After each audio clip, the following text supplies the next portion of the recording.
Hey, coming to you with some time tips. I was just finished training my team, and I was like, you know what? The whole world could use some of these time management tips, right? So if you could use some help with time, comment time below and let me know if you're catching this live or in replay. But how many times have you found yourself telling yourself, I don't have time? We all do it. I don't think there's one person out there in the world that has never said to themselves, I don't have time. I don't have time. I don't have time. I don't have time, right? How many times, right? Have we found ourselves saying that? But is it that we don't have time? Or is it that it's not just our priority? And it's okay if it's not your priority, right? But we end up, I think the whole I'm so busy is just an excuse, right? We are in this busy world and everybody's busy. But at the same time, there could be a stay-at-home mom that goes to college, has 4 kids, trains the soccer team, whatever. That's her busy. And then there's the stay-at-home mom with one toddler at home making dinner. That's her busy, right? So busy is just what you define yourself as busy. So I have a little exercise for you guys, okay? And again, if you struggle with time, comment time. So I'm going to help you with all kinds of things, not just food. But I have a little exercise for you guys. You ready? Okay. So people say, look at me. I'm all official here with my whiteboard. But I want you guys to inventory your time. If you're struggling with time management, I love time management. I'm obsessed with time management. You should see my Google Calendar. It's like the most efficient thing. Okay. I've perfected time management. I can talk about time management all day long because I know that if it's a priority to you, you will make time for it. Okay. So are you ready? How many hours in a day? 24 hours in a day. All right. So we have 24 hours in a day. That's 168 hours that you have per week, right? 168 hours per week in a week. I don't know if you can see this, but I'm writing it down. 168 hours in a week, right?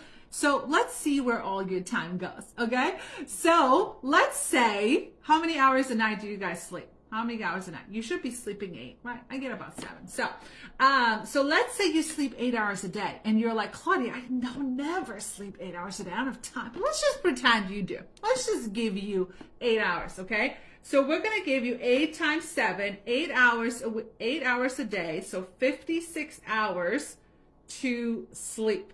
Okay? That's what we're going to do because we want to make sure we give you enough time, right? And then let's say you work full time. How many of you guys work full time? Put it in the comment. What's your job? What's your profession? What do you do? Put it in the comment. Let's see what everyone does, right?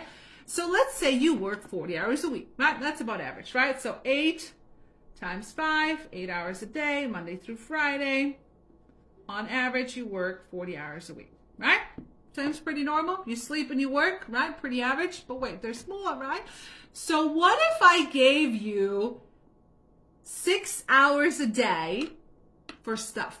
Family, free time, gym, cooking, dinner. 6 hours. I'm giving you 6 hours a day for family, recreation, whatever, right? So that's 42 hours a week.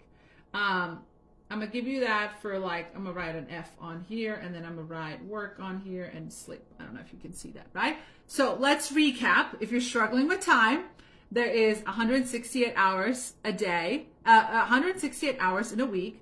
You sleep for 8 hours a day. That takes off 56 hours. You work 40 hours a week. That takes off 40 hours. And you do other stuff. You hang out with your family. You go to gym. You cook dinner. You do chores, right? You do that for 6 hours a day. That's still 42 hours a week, right? Does that sum up your day? Yes? Yes? Put a yes in the chat. So did you know that if you do all this, there's still 30 hours a week, 30 hours a week, 30 hours a week left over? Where does all the time go? Where does your time go? But you're going to be like, no, Claudia, but my circumstances are different. No, my friend, we all have 24 hours, just like everyone else. But it's up to us to decide if we spend our time doing the things that we want to do, or if we allow other mundane tasks or things to steal our time, right? Is that right? So yes, I'm not only here to help you with food. I love time management, and I want you guys to, if you're struggling with time management and you find yourself, I don't have time to go to the gym, I don't have time to cook dinner, I don't have time to go to my kids' events, I don't have time to run a business, I don't have time, I don't have time, I don't have time. So next time you say that, ask yourself, is it that I don't have time? Or is it that I'm just not making it a priority in organizing my time? Next time you find yourself binge watching episodes and seasons of stuff, right? That's my favorite, when people tell me they don't have time, but somehow we're able to watch 8 episodes in one day. I'm just saying, right? Or we don't have time to go to the gym, but somehow we spent an hour a day on TikTok scrolling, right? And that's okay. That's okay if that's what you want to do, and that then everything makes you happy, then that's fine. But next time you find yourself asking, I don't have time, write down what you do with your time and see, are we spending it the way we want? Or are we allowing other things to take the time away from us? So this was valuable, common value. I know it's a little different content, but I was just training my team on this, and I just wanted to make sure I shared this with the world. So have a good night.